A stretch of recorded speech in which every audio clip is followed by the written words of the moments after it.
Hello dear students, welcome to Microtech channel. तो आज के वीडियो में हम यहाँ पर डिस्कशन करेंगे about the need of modulation. Means communication system में मॉड्यूलेशन की आवश्यकता क्यों हुई, या उसी को कह सकते हैं एडवांटेजेस ऑफ मॉड्यूलेशन। यदि हम सिग्नल का मॉड्यूलेशन कर देते हैं उसके क्या फ़ायदे हैं, क्लियर है। तो यहाँ पर पहली बात आती है नीड ऑफ मॉड्यूलेशन। हम बेसिकली कम्युनिकेशन में चाहते क्या हैं? हम चाहते हैं जो हम यहाँ से बोल रहे हैं, जो है सिग्नल जो हम बोल रहे हैं एक बहुत लो फ्रिक्वेंसी का सिग्नल होता है। कौन सी फ्रिक्वेंसी? लो फ्रिक्वेंसी का सिग्नल। और ये साउंड निकल रही है, इस साउंड सिग्नल को माइक के थ्रू यदि हम बोल रहे हैं तो इसको बोलोगे ऑडियो सिग्नल। यहाँ से जो निकल रही है ये साउंड सिग्नल है, और जो हम माइक के थ्रू जो इलेक्ट्रिकल सिग्नल जनरेट होगा उसको हम ऑडियो सिग्नल, ऑडियोबल हो, जो सुनने लायक सिग्नल हो वो ऑडियो सिग्नल। ऑडियो फ्रिक्वेंसी को हम ऑडियो सिग्नल को हम ऑडियो फ्रिक्वेंसी भी बोलते हैं, शॉर्ट में एएफ लिखा हुआ है। और ये ऑडियो फ्रिक्वेंसी जो होती है, ऑडियो सिग्नल होता है, बहुत लो फ्रिक्वेंसी का होता है, किलोहर्ट्ज की रेंज का होता है, ठीक है। और इसी सिग्नल को हम बहुत लॉन्ग डिस्टेंस तक भेजना चाहते हैं, क्लियर है। तो इस सिग्नल को भेजने के लिए क्या क्या प्रॉब्लम्स आती हैं इसको समझना होगा। तो इसी बात के लिए हमने एक छोटा सा सेंटेंस बनाया है, mostly we want to send sound signal, उसी को साउंड सिग्नल और ऑडियो सिग्नल, साउंड सिग्नल उसी को बोलते हैं।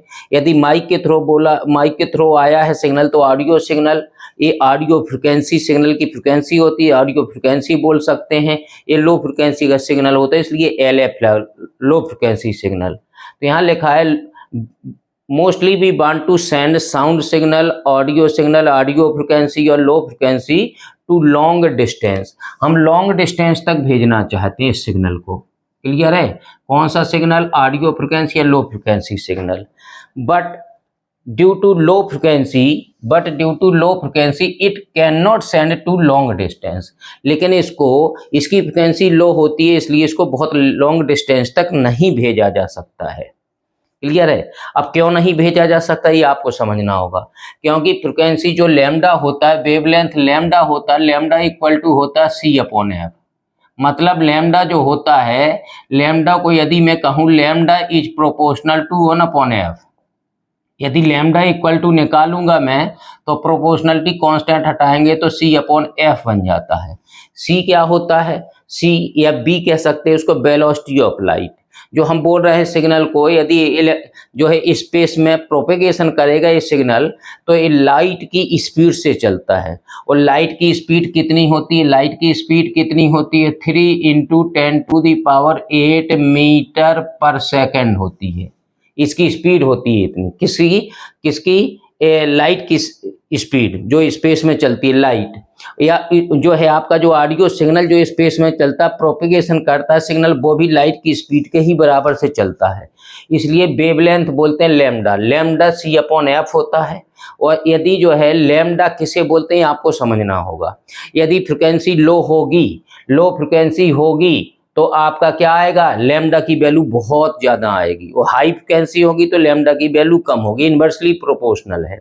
अब इसी बात को थोड़ी और आगे बताते हैं हम डिटेल में।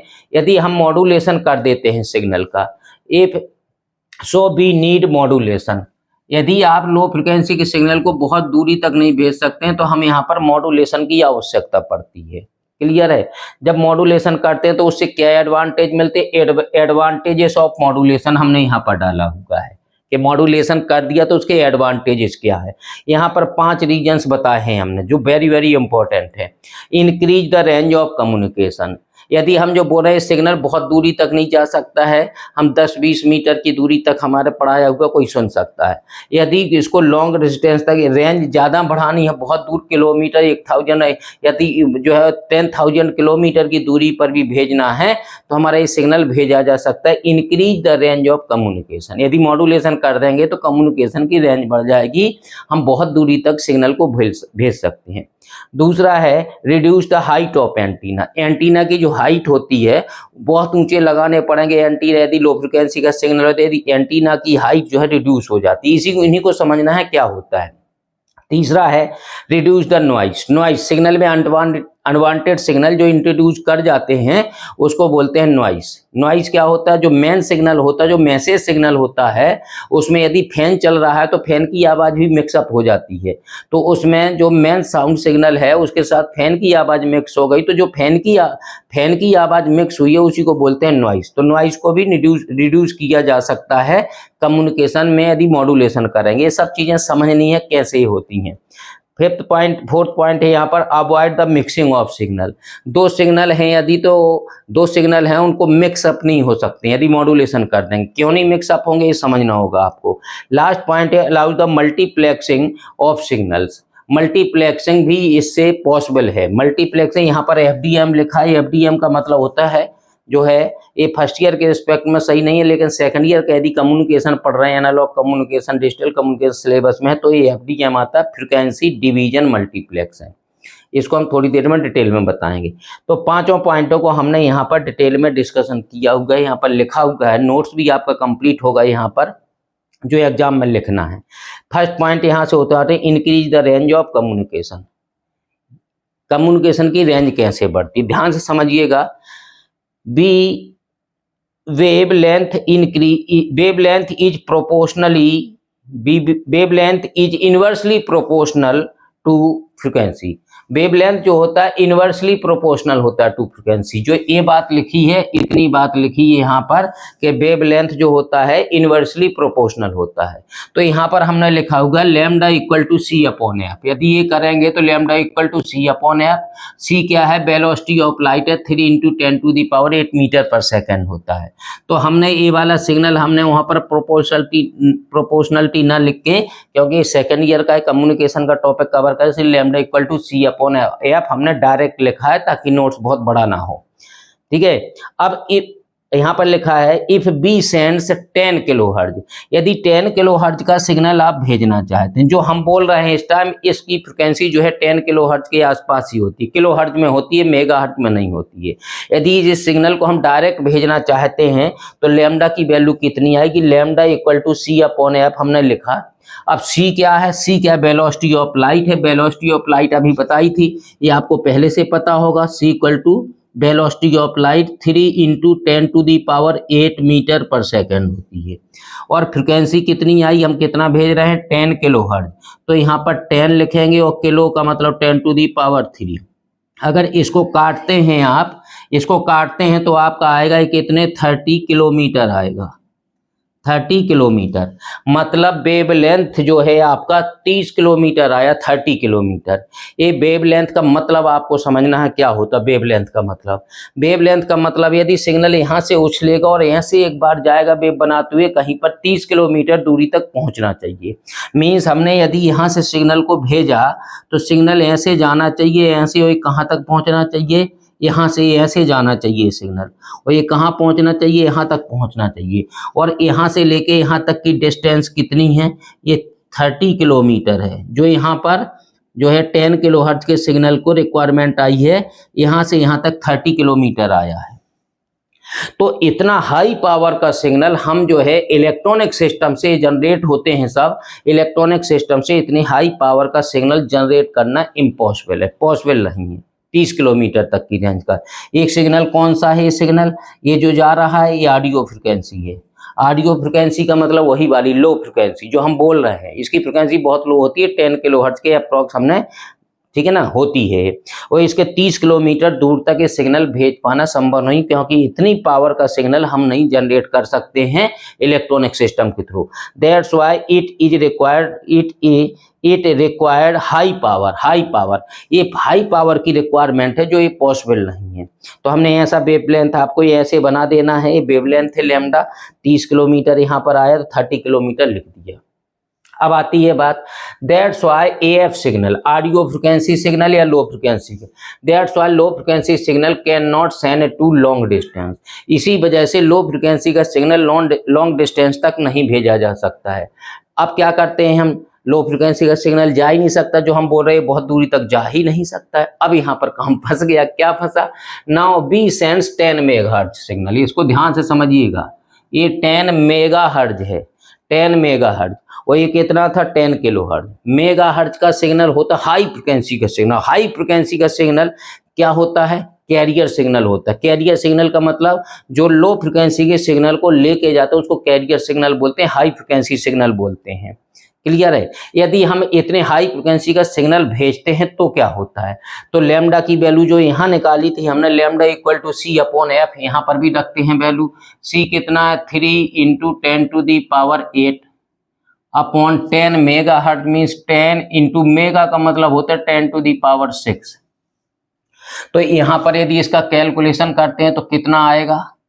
कितना आएगा? ये आएगा, यहाँ से कैलकुलेशन करते हैं, काटते हैं 7 1 30। 30 क्या आया? ये 30 मीटर आया। 30 मीटर, 30 मीटर तक यदि यहाँ से सिग्नल भेजेंगे तो 30 मीटर तक, ये 30 किलोमीटर था, 30 मीटर तक सिग्नल चला जाएगा। इतना हमें पावर का सिग्नल जनरेट करके भेजना है। अगर लो फ्रिक्वेंसी लो पावर का सिग्नल भेजते हैं, ध्यान समझिए, तो यहाँ से यदि हम भेजते हैं तो इतने दूरी तक सिग्नल चला जाए, और यहाँ से लेके यहाँ तक की दूरी कितनी आ रही है? ये आ रही है 30 मीटर। यहाँ से मैं यहाँ तक की दूरी बताऊं, ये 30 मीटर है। 30 मीटर, यहाँ पर देखिए 30 मीटर आया हुआ था। 30 मीटर, 30 मीटर तक सिग्नल चला जाएगा आराम से, लो पावर के सिग्नल से भी। अगर यहाँ आ गया तो यहाँ से सिग्नल को हम यहाँ भेज सकते हैं, फिर यहाँ से यहाँ भेज सकते हैं, ऐसे 30 बार में तो ये कम से कम इतने दूरी तक पहुंच जाएगा। लो फ्रिक्वेंसी का सिग्नल नहीं, हाई फ्रिक्वेंसी का सिग्नल है। और हाई फ्रिक्वेंसी का सिग्नल तो वेवलेंथ छोटा, 30 मीटर आया, वही 30 किलोमीटर आया था लो फ्रिक्वेंसी का सिग्नल का। इसलिए जैसे हमसे कहें जंप लगा के यहाँ पहुँचो, नहीं पहुँच सकते हैं, स्टेप बाय स्टेप कहेंगे तो हम पहुँच जाएंगे। इसलिए हाई फ्रिक्वेंसी का सिग्नल 10 मेगाहर्ट्ज का सिग्नल जो है 10 मीटर का वेवलेंथ जरूर छोटा है, लेकिन बहुत दूरी तक प्रोपेगेशन कर सकता है। क्लियर है? तो हमने यही लिखा है यहाँ पर एक कैलकुलेशन के, that's why it requires less power. इसमें लो पावर की जरूरत है। That's why we can sends radio frequency signal. Radio frequency किसे बोलते हैं? हाई फ्रिक्वेंसी के सिग्नल को रेडियो फ्रिक्वेंसी बोलते हैं। रेडियो मतलब स्पेस में चलने वाला, जो रेडियो में आवाज आती थी वही रेडियो फ्रिक्वेंसी सिग्नल को हम क्या करते हैं? लॉन्ग डिस्टेंस तक भेज सकते हैं। तो जो पहला पॉइंट था आपका, increase the range of communication, यहाँ पर प्रूफ कर दिया है हमने। इसके बाद आता नेक्स्ट पॉइंट है आपका reduce the height of antenna.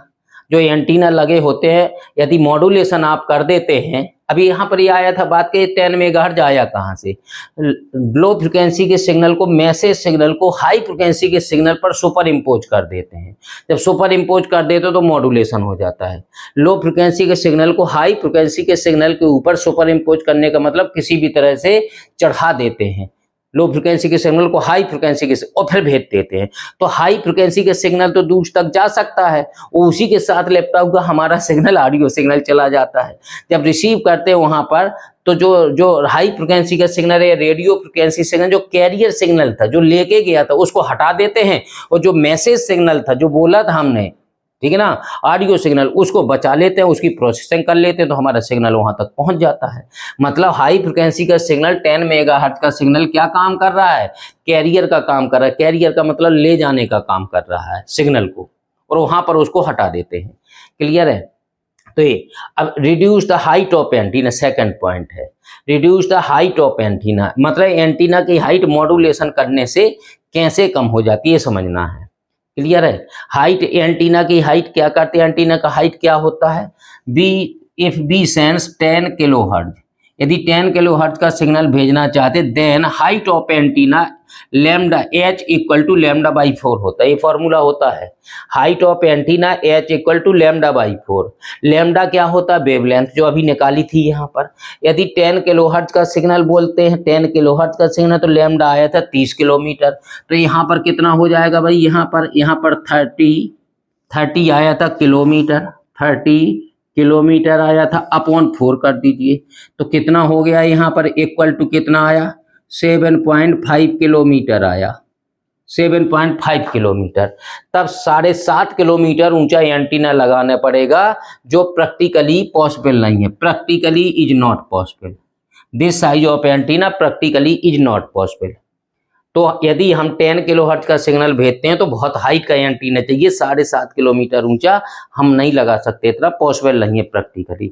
अब आती है बात नाउ आफ्टर मॉड्यूलेशन, यदि हम मॉड्यूलेशन कर देते हैं इसी सिग्नल को, लो फ्रिक्वेंसी के सिग्नल को हाई फ्रिक्वेंसी के ऊपर सुपर इम्पोज कर देते हैं तो क्या होगा, उस सिग्नल की रेंज बढ़ जाएगी, फ्रिक्वेंसी कितनी हो गई। नाउ आफ्टर मॉड्यूलेशन हम कर देते हैं, इफ बी सेंस 10 मेगाहर्ट्ज की फ्रिक्वेंसी के सिग्नल के ऊपर ऑडियो 10 किलोहर्ट्ज का सिग्नल सुपर इम्पोज कर देते हैं, एम्पलीट्यूड मॉड्यूलेशन कर देते हैं या फ्रीक्वेंसी मॉड्यूलेशन या फेज मॉड्यूलेशन, और तब आप भेजते हैं तो 10 मेगाहर्ट्ज का सिग्नल भेजा जाएगा। यदि 10 मेगाहर्ट्ज का सिग्नल भेजते हैं तो height of antenna h equal to कितना होगा, λ/4, वही फॉर्मूला है λ/4। एंटीना की हाइट λ/4 होता है, जितना उस फ्रिक्वेंसी के सिग्नल का लैम्डा होता है उसका 4 से डिवाइड कर दीजिए तो एंटीना की हाइट निकल आती है। हाइट लैम्डा कितना आया था, देखिए 10 मेगाहर्ट्ज। अभी 10 मेगाहर्ट्ज का हमने यहाँ पर कैलकुलेशन किया था, कितना आया था, ये 30 मीटर। तो यहाँ पर कर देंगे हम 30 मीटर अपॉन 4 कर देते हैं तो कितना आएगा, 7.5 मीटर आएगा। METER लिख देते हैं हम, 7.5 मीटर, ठीक है ना, 20-25 मीटर ऊंचा तो हम एंटीना लगा सकते हैं। 7.5 metre antenna is practically possible, ये पॉसिबल है। और ये कैसा था, यहाँ पर practically is impossible, not possible, ये नॉट पॉसिबल था, ये पॉसिबल है, इम्पॉसिबल है, पॉसिबल है। तो यदि हम कैरियर सिग्नल भेजते हैं, हाई फ्रिक्वेंसी सिग्नल को भेजते हैं तो हमारा बहुत दूरी तक चला जाता है, इसलिए इससे हाई फ्रिक्वेंसी सिग्नल ने एंटीना की हाइट को 7.5 किलोमीटर से घटा के 7.5 मीटर तक कर दिया है। तो ये सेकंड पॉइंट था। थर्ड पॉइंट था रिड्यूस द नॉइस। नॉइस क्या होती है, नॉइस होता है जो मैसेज सिग्नल के साथ जो हम बोल रहे हैं इसके साथ यदि फैन की आवाज़ मिक्स हो जाए तो उसमें अनवांटेड सिग्नल घुस गया, वो फैन की आवाज़ जो मिक्स हो गई उसी को नॉइस बोलते हैं। ऐसे ही जब स्पेस में प्रोपेगेशन करता है सिग्नल, प्रोपेगेशन का मतलब स्पेस में एक एंटीना से दूसरे एंटीना के बीच में, सैटेलाइट के बीच में सिग्नल जाता है तो बीच में रास्ते में बहुत सारी फेनोमेना ऐसी होती है स्पेस में, जैसे सनरेज आती हैं, बादल बरस जाते हैं, गरज जाते हैं बादल, या कोई मैग्नेटिक फील्ड पड़ जाता है रास्ते में, तो जो हमारा सिग्नल जा रहा होता है वो डिस्टॉर्टेड हो जाता है, उसमें अनवांटेड सिग्नल मिक्सअप हो जाते हैं, उसी को बोलते हैं नॉइस। नॉइस क्या होता है, नॉइस इज अनवांटेड सिग्नल, इससे पहले हमने वीडियो में बताए थे नॉइस। तो noise is the main disadvantage, noise क्या है भाई, main disadvantage of communication system. Communication का सिस्टम का सबसे बड़ा ड्रॉबैक है कि नॉइस बहुत आ जाती है। यदि आप मॉड्यूलेशन कर देते हैं, ये पॉइंट था आपका, और यदि बाय यूजिंग मॉड्यूलेशन, यदि आप मॉड्यूलेशन कर देते हैं, बाय यूजिंग मॉड्यूलेशन टेक्निक, यदि मॉड्यूलेशन टेक्निक हम यूज कर लेते हैं, then reduce the noise and improve the quality of message signal. तो नॉइस क्या हो जाती है, नॉइस कम हो जाती है, रिड्यूस हो जाती है, और मैसेज सिग्नल जो भेजा था आपने उसकी क्वालिटी इंप्रूवमेंट हो जाता है। क्वालिटी क्या हो जाती है, मैसेज सिग्नल की क्वालिटी इंप्रूव, क्वालिटी क्या हो जाती है, इंप्रूव हो जाती है मैसेज सिग्नल की, चाहे वो ऑडियो हो चाहे वीडियो हो। क्लियर है। तो तीसरा पॉइंट आया था, यदि मॉड्यूलेशन करते हैं तो नॉइस भी क्या हो जाती है, नॉइस क्या हो जाती है, रिड्यूस हो जाती है। Third point. फोर्थ पॉइंट पर आते हैं, avoid the mixing of signal. Avoid the mixing of signal मतलब दो सिग्नल आपस में मिक्सअप नहीं हो पाते हैं। कैसे मिक्सअप नहीं हो, ध्यान से समझिएगा। यदि देखिए कैसे मिक्सअप नहीं हो पाते हैं, जैसे प्राइम मिनिस्टर ने स्पीच दिया प्राइम मिनिस्टर ने, और उसमें 10 चैनल के लोगों ने कैमरा लगा रखा है और माइक लगा रखा है, और 10 लोगों ने प्राइम मिनिस्टर ने जो बोला है और वही जो है 10 चैनल ने अलग अलग कवर किया। तो उन्होंने वीडियो भी बनाया और ऑडियो तो सेम है, सबके पास सेम है, वीडियो भी लगभग सबके पास सेम है, तो सेम मैसेज सिग्नल है, लेकिन सभी चैनल वाले जब टीवी पर भेजते हैं तो वो मिक्सअप नहीं हो पाते हैं। तो मॉड्यूलेशन कर देते हैं। मॉड्यूलेशन करने से क्या होता है, avoid the mixing of signal. जब मॉड्यूलेशन करते हैं तो हर एक चैनल का, चैनल कैसे बनते हैं, हर एक चैनल को फ्रिक्वेंसी बैंड बनाया जाता है कि आप इतनी फ्रिक्वेंसी से इतनी फ्रिक्वेंसी के बीच में आपको रखना है अपने चैनल को, और दूसरे को क्या करना है, इतनी फ्रिक्वेंसी से इतनी फ्रिक्वेंसी के बीच में रखना है। आज तक चैनल की फ्रिक्वेंसी लिमिट अलग है और जो है जी न्यूज की अलग है, ठीक है ना। और 24 चैनल जो है न्यूज़ 24 है उसका अलग इस वो जो है आपकी फ्रिक्वेंसी रेंज है। और जब फ्रिक्वेंसी रेंज बांटी जाती है तो सबके बीच में थोड़ी सा गाइड बैंड छोड़ा जाता है। क्लियर है। हम मान लेते हैं यहाँ पर, जैसे हम यहाँ पर बनाते हैं, यदि इसको बनाते हैं कैरियर सिग्नल, कितने कैरियर सिग्नल पर भेजना है चैनल, यहाँ पर मान लीजिए हमने 3 चैनल मान लिए। ये है चैनल 1, यहाँ पर इस रेंज में हम मान लेते हैं क्या है चैनल 2, यहाँ पर मान लेते हैं चैनल 3। यहाँ पर 3 चैनल की हम बात कर लेते हैं। और चैनल को हर एक फ्रिक्वेंसी को कैरियर सिग्नल कितना दिया गया है, कैरियर का मतलब ले जाने वाला, कैरियर का सिग्नल मेगाहर्ट्ज में सिग्नल हमने माना था जो लेके जाता है सिग्नल। ऑडियो सिग्नल तो वो लो फ्रिक्वेंसी का सिग्नल है, मैसेज सिग्नल तो लो फ्रिक्वेंसी, कैरियर सिग्नल जिसके ऊपर हम मॉड्यूलेशन करते हैं, सुपर इम्पोज करते हैं, इसको हम मान लेते कितना 100 मेगाहर्ट्ज मान लेते हैं। कितना मान लें इसको 100 मेगाहर्ट्ज, 100 किलोहर्ट्ज मान लेते हैं। क्लियर है भाई, 100 किलोहर्ट्ज मान लेते हैं इसको, 100 किलोहर्ट्ज। और इसको क्या मान लेते हैं 200 किलोहर्ट्ज, इसको क्या मान लेते हैं हम 300 किलोहर्ट्ज मान लेते हैं। इतनी फ्रिक्वेंसी किलोहर्ट्ज सबको हमने ये दे रखा, किलोहर्ट्ज है भाई, ये हर्ट्ज में होता है, फ्रिक्वेंसी है। सबकी फ्रिक्वेंसी की रेंज 100, 200 और 300 किलोहर्ट्ज हमने मान लिया। और तीनों चैनल की फ्रिक्वेंसी की रेंज अलग अलग है। क्लियर है। अब देखिए अभी 100 किलोहर्ट्ज तो इसका सेंटर का है, वो कह रहे हैं 100 आप सेंटर रखिए, इसके थोड़ी सा इधर उधर भेज सकते हैं। कितना भेज सकते हैं, यदि मान लीजिए हमने यहाँ पर भेज दिया है 20 किलोहर्ट्ज का सिग्नल भेजा, हम कितना भेज रहे हैं यहाँ पर, हम मान लेते हैं यहाँ पर 20 किलोहर्ट्ज का सिग्नल, मैसेज सिग्नल कितना 20 किलोहर्ट्ज। प्राइम मिनिस्टर ने बोला कितने फ्रिक्वेंसी पर बोला 20 किलोहर्ट्ज, तो इस चैनल के पास भी 20 किलोहर्ट्ज होगा और तीसरे चैनल के पास भी 20 किलोहर्ट्ज का ही सिग्नल होगा, क्योंकि बोला तो एक ही आदमी ने है ना, एक ही प्राइम मिनिस्टर तो एक ही होता है, तो उन्होंने बोला 20 किलोहर्ट्ज की फ्रिक्वेंसी पर बोला सिग्नल, और यही सिग्नल क्या बन गया, यही मैसेज बन गया।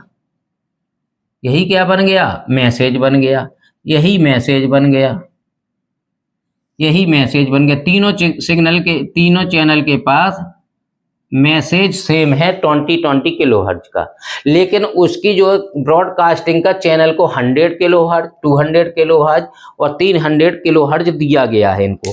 जब इनको दिया गया है, इतने किलोहर्ट्ज की रेंज दी गई है, तो आपका क्या होगा इसके बाद भाई, इसके बाद अब देखिए यहाँ पर इसकी रेंज कितनी होगी, ध्यान से समझिए चैनल की लिमिट। यहाँ पर 100 था, 100 में से 20 कम कर दीजिए, 120 मेगाहर्ट्ज है तो 20 कम कर दें तो कितना आएगा, ये 80 किलोहर्ट्ज आएगा। 80 किलोहर्ट्ज तक ये भेजा जा सकता है, और कितना 100 में 20 ऐड कर दीजिए तो 120 किलोहर्ट्ज, 120 किलोहर्ट्ज हो सकता है। इसका 200 था और 20 था, तो यहाँ कितना हो सकता है भाई, 200 में से 20 घटा दो, 180 किलोहर्ट्ज यहाँ लिख देना है।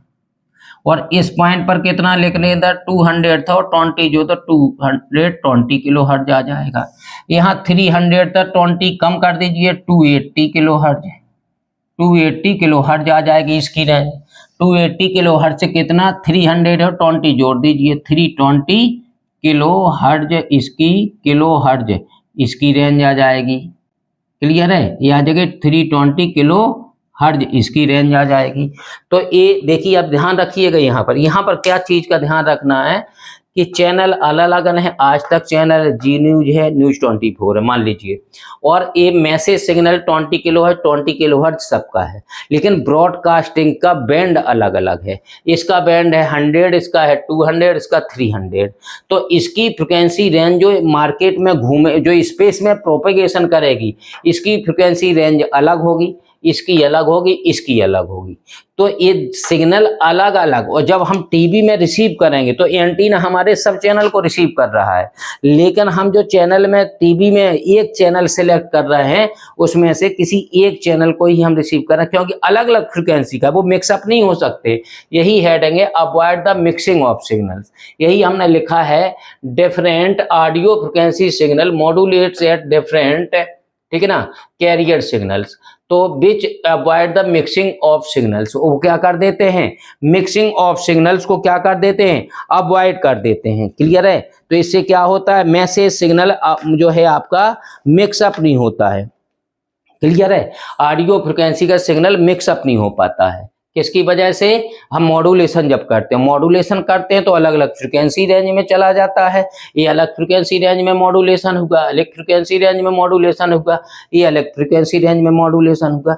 जिसको हम यहाँ पर मान रहे थे कि 10 किलोहर्ट्ज, तो ये 10 मेगाहर्ट्ज, तो ये 10 मेगाहर्ट्ज नहीं, अलग अलग रेंज है इनकी सबकी, तो इसलिए मिक्सअप नहीं हो पाते हैं। इसलिए हेडिंग है avoid the mixing of signals. Last point है 5th नंबर पर, allow the multiplexing of signals. ये मल्टीप्लेक्सिंग क्या होता है, मल्टीप्लेक्सिंग एक वर्ड में समझ लीजिए क्या होता है। मल्टीप्लेक्सिंग होता है मैनी टू वन, मल्टीप्लेक्सिंग होता है मैनी टू वन, मतलब बहुत सारे हों उसमें से किसी एक को सिलेक्ट करना। एक होता है डीमल्टीप्लेक्सिंग, डीमल्टीप्लेक्सिंग क्या होता है, one two many, one two many, एक है बहुत सारे लोगों को बांट देना। तो मल्टीप्लेक्सिंग होता है मैनी टू वन, मीन्स बहुत सारे चैनल्स आपके एंटीना तक और टीवी के पीछे तक आ रहे हैं, लेकिन बहुत सारे मैनी टाइप्स के चैनल्स आ रहे हैं, लेकिन उनमें से किसी एक को सिलेक्ट कर रहे हैं आप, एक को सिलेक्ट कर रहे हैं। तो क्या हो गया आपका, अलाउ द मल्टीप्लेक्सिंग, मल्टीप्लेक्सिंग हो गई यहाँ पर मैनी टू वन, बहुत सारे चैनल आ रहे थे, किसी एक को सिलेक्ट कर लिया। कैसे सिलेक्ट किया, इसको हम बोल सकते हैं FDM, हमने यहाँ भी लिखा था FDM, हमने कहा था बाद में बताएंगे। F का मतलब है frequency division multiplexing, first year के रिस्पेक्ट में फुल फॉर्म भी पता होना जरूरी नहीं है। FDM का मतलब है frequency division multiplexing, frequency division multiplexing मतलब फ्रिक्वेंसी डिवीजन मल्टीप्लेक्सिंग, फ्रीक्वेंसी के अकॉर्डिंग से डिवीजन करके मल्टीप्लेक्सिंग की गई है। यदि ये सिग्नल सब आ रहे हैं, जब हम टीवी पर जो है मल्टीप्लेक्सिंग करें, किसी एक चैनल को कैसे चैनल टीवी दिखा देता है, सभी क्यों नहीं दिखाता एक साथ, दो चैनल क्यों नहीं एक साथ आ रहे हैं, क्योंकि वहां पर हमने फ्रिक्वेंसी रेंज यहाँ अलग अलग बना रखी है। जब फ्रिक्वेंसी रेंज सबकी अलग अलग है, अलग अलग ब्रॉडकास्टिंग रेंज है, फ्रिक्वेंसी बैंड अलग अलग बांट रखे हैं, तो जब यहाँ पर हम रिसीवर में रिसीव करते हैं तो वहां पर जो है एक ही बैंड में हम सिलेक्ट कर सकते हैं। तो ट्यूनिंग करते हैं हम, ट्यूनिंग का मतलब वहां पर कैपेसिटर लगा रहा है तो कैपेसिटर की फ्रिक्वेंसी रेंज चेंज होती रहती है, तो किसी पर्टिकुलर फ्रिक्वेंसी बैंड में चला जाता है। ट्यून सर्किट हो सकता है आपने पढ़ा हो, RLC सर्किट पढ़ा हो, रजिस्टर कैपेसिटर इंडक्टर सीरीज में ट्यून सर्किट, ठीक है ना, ट्यूनिंग फ्रिक्वेंसी होती थी उसकी, FC होता था आपका। क्लियर है, तो यहाँ पर in TV communication channels, TV के जो कम्युनिकेशन चैनल होते हैं, इन टीवी कम्युनिकेशन चैनल या टीवी ब्रॉडकास्टिंग चैनल्स भी बोल सकते हैं, कम्युनिकेशन की जब ब्रॉडकास्टिंग यूज कर सकते हैं। हम थोड़ी सा फर्स्ट ईयर के रिस्पेक्ट में ध्यान रखना है, इसलिए वर्ड बहुत सिलेक्टेड लिखे हैं यहाँ पर। In TV communication channels we can select only one channel, तब हम केवल एक चैनल सिलेक्ट कर सकते हैं। कैसे एक channel, by using tuning process, tuned circuit होता है, ट्यून्ड सर्किट होता है, जितनी फ्रिक्वेंसी में हम लगा देंगे रेंज में उतनी फ्रिक्वेंसी का सिग्नल आपका पास करेगा। कैपेसिटर लगा होता है वहां पर, कैपेसिटर लगा होता है, वो कैपेसिटर किसी पर्टिकुलर फ्रिक्वेंसी पर काम करता है, जब वो किसी पर्टिकुलर फ्रिक्वेंसी पर काम करता है, जो उस फ्रिक्वेंसी रेंज में होता है उसी सिग्नल को पास करता है, ठीक है ना। बैंड पास फिल्टर होता है, तो अब इतना डिटेल यहाँ बताना जरूरी नहीं है कि band pass filter, Butterworth filter क्या होता है, लो पास फिल्टर क्या होता है, बैंड स्टॉप फिल्टर क्या होता है, हाई पास फिल्टर क्या होता है, यहाँ बताना जो है जरूरी नहीं है। फर्स्ट ईयर के रिस्पेक्ट में हम यहाँ पर वीडियो बना रहे हैं, जो फर्स्ट ईयर में कम्युनिकेशन आता है थोड़ी सा, जो सेकंड ईयर में वो भी बेसिक चीजें यहाँ से समझ सकते हैं, ठीक है। तो यदि हम ट्यूनिंग प्रोसेस यूज करते हैं तो हम किसी एक चैनल को हम क्या कर सिलेक्ट करते हैं। By tuning process we can select only desired channel, जो चैनल हमें देखना है, आज तक चैनल देखना है तो आज तक डिजायर्ड चैनल को आप सिलेक्ट कर सकते हैं, और बाकी चैनल को क्या कर सकते हैं, रिजेक्ट कर सकते हैं। एंड रिजेक्ट अनवांटेड चैनल्स, और जो अनवांटेड चैनल उनको रिजेक्ट कर सकते हैं। तो ये मॉड्यूलेशन के, नीड ऑफ मॉड्यूलेशन यदि आता है क्वेश्चन तो आपको लिखना चाहिए, या एडवांटेज ऑफ मॉड्यूलेशन के क्या फायदे होते हैं, तो 5 फायदे होते हैं मॉड्यूलेशन के, उसका हमने डिटेल बताया और सबका नोट्स बना हुआ आपको दे दिया, कहें आप स्क्रीनशॉट लेना चाहें तो ले सकते हैं। यदि वीडियो अच्छा लगा तो लाइक शेयर एंड सब्सक्राइब करोगे। Thank you.